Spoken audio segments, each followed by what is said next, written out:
आनंद super 100 की ओर से मैं के आनंद आज आप सभी का स्वागत करता हूं इस मंच पर।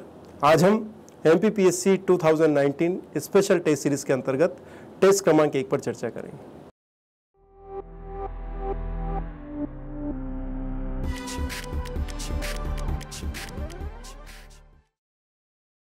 प्रश्न क्रमांक 11, मध्य प्रदेश में अब तक 3 चरणों में 7 शहरों का चयन स्मार्ट सिटी परियोजना के अंतर्गत किया गया है। निम्न में से कौन सा शहर इन 7 शहरों में शामिल नहीं है? Option A Bhopal, option B Khajuraho, option C Satna या ऑप्शन डी सागर।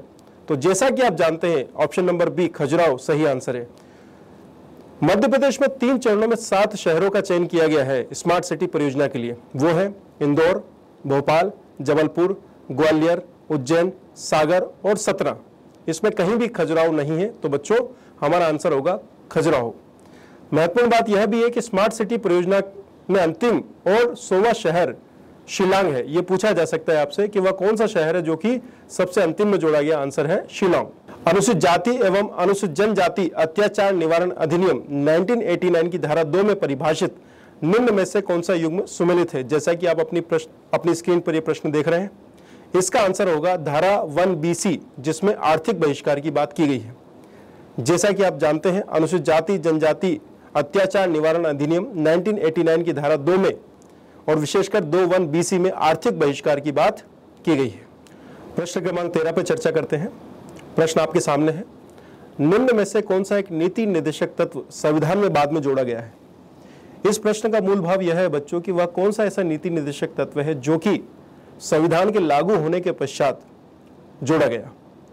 जैसा कि आप स्क्रीन पर देख रहे हैं, ऑप्शन नंबर 1 समान नागरिक संहिता, ऑप्शन नंबर 2 उद्योगों के प्रबंधन में कामगारों की भागीदारी, ऑप्शन सी ग्राम पंचायतों का गठन या ऑप्शन डी समान कार्य के लिए समान वेतन।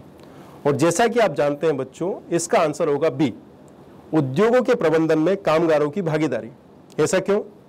जैसा कि 1976 में 42वें संविधान संशोधन अधिनियम द्वारा भारत के संविधान में भाग 4 में एक नया अनुच्छेद 43 का जोड़ा गया। इस 43 का के अनुसार उद्योगों के प्रबंधन में कामगारों की भागीदारी की बात की गई है। तो इस प्रश्न का आंसर यह होगा बच्चों कि उद्योगों के प्रबंधन में कामगारों की भागीदारी सुनिश्चित करने वाला नीति निर्देशक तत्व संविधान में लागू होने के पश्चात 1976 में 42वें संविधान संशोधन अधिनियम द्वारा जोड़ा गया। प्रश्न क्रमांक 14 पे बात करते हैं। इंडियन ब्यूरो ऑफ माइंस का मुख्यालय कहां पर है? ऑप्शन ए रांची में, ऑप्शन बी जमशेदपुर में या ऑप्शन सी नागपुर में या ऑप्शन डी धनबाद में। और जैसा कि आप जानते हैं बच्चों, इंडियन ब्यूरो ऑफ माइंस का मुख्यालय नागपुर में है। इसके बारे में कुछ अन्य अतिरिक्त जानकारियां हैं जिसको ध्यान दें। 1 मार्च 1948 को इंडियन ब्यूरो ऑफ माइंस की स्थापना हुई और इसका मुख्यालय कहां पर बनाया गया? नागपुर में। यह प्रश्न कई बार पूछा गया है और अगली बार भी पूछा जा सकता है। प्रश्न क्रमांक 15 पर चर्चा करते हैं। भारत सरकार द्वारा निम्नलिखित में से किस बैंक की स्थापना संपूर्ण ग्रामीण वित्त व्यवस्था के समन्वय के लिए एक शीर्ष संस्था के रूप में की गई है? जैसा कि आप देख रहे हैं, ऑप्शन ए है नाबार्ड, ऑप्शन बी है सिडबी, ऑप्शन सी है क्षेत्रीय ग्रामीण बैंक और ऑप्शन डी है केंद्रीय सहकारी बैंक। और आप सब जानते हैं कि इसका सही आंसर है नाबार्ड।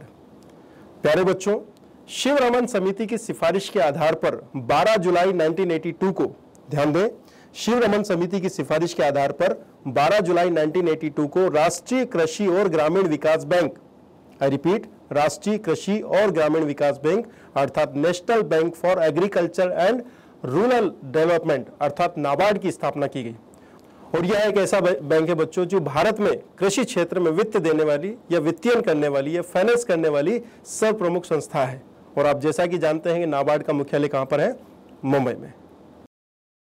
निम्न में से किसके द्वारा प्रदूषित वायुमंडल को स्वच्छ किया जाता है? ऑक्सीजन द्वारा, वर्षा द्वारा, नाइट्रोजन द्वारा या हवा के द्वारा? और जैसे कि आप जानते हैं इसका आंसर है वर्षा। इसकी डिटेल्स आप देख सकते हैं अपनी स्क्रीन पर, जो कि स्पष्ट करता है कि वर्षा द्वारा प्रदूषित वायुमंडल को स्वच्छ किया जा सकता है। जैसा कि आप अपनी स्क्रीन पर देख रहे हैं, प्रश्न का भाव यह है कि भारत के उत्तर पश्चिमी सीमा प्रांत क्षेत्र में किस वंश के शासकों द्वारा तांबे के सिक्के जारी किए गए थे? आप ऑप्शंस देखिए, यूनानी, पहलव, कुषाण या फिर शक। और आप सभी जानते हैं कि भारत में, विशेषकर भारत के उत्तर पश्चिमी सीमा प्रांत क्षेत्र में सबसे पहली बार कुषाण शासकों द्वारा सोने के सिक्के जारी किए थे। कुषाण शासक कुजुल कटफिसेस प्रथम पहला ऐसा शासक था जिसने भारत में सोने के सिक्के जारी किए और यह सिक्के उसने रोमन प्रभाव से प्रभावित होकर या रोमन सिक्कों से प्रभावित होकर यह कार्य किया था। अगला प्रश्न आपके सामने है, कंप्यूटर में डाटा स्टोर करने के लिए तथा गणना करने के लिए किस नंबर सिस्टम का प्रयोग किया जाता है? कंप्यूटर में डाटा स्टोर करने तथा गणना करने के लिए बाइनरी नंबर सिस्टम का प्रयोग किया जाता है। अगला प्रश्न आपकी स्क्रीन पर, ओरिएंटल पेपर मिल कहां पर स्थित है? अमलाई में, गंजबासोदा में, नेपानगर में या वीरसिंहपुर में? और बच्चों आप जानते हैं कि शहडोल जिले के अमलाई में, आई रिपीट, शहडोल जिले के अमलाई में आपको ओरिएंटल पेपर मिल मिलेगी जहां पर कागज की छपाई या पेपर का निर्माण किया जाता है। प्रश्न क्रमांक 20 पर चर्चा करते हैं। प्रश्न इस प्रकार है, डेजर्ट कूलर द्वारा शीतलन किस प्रक्रिया पर आधारित है? अर्थात प्रश्न का भाव आप समझें कि डेजर्ट कूलर किस सिद्धांत पर कार्य करता है, तो आपको आंसर मिलेगा वाष्पन तथा शीतलन वह प्रक्रिया है जिसके माध्यम से डेजर्ट कूलर कार्य करता है।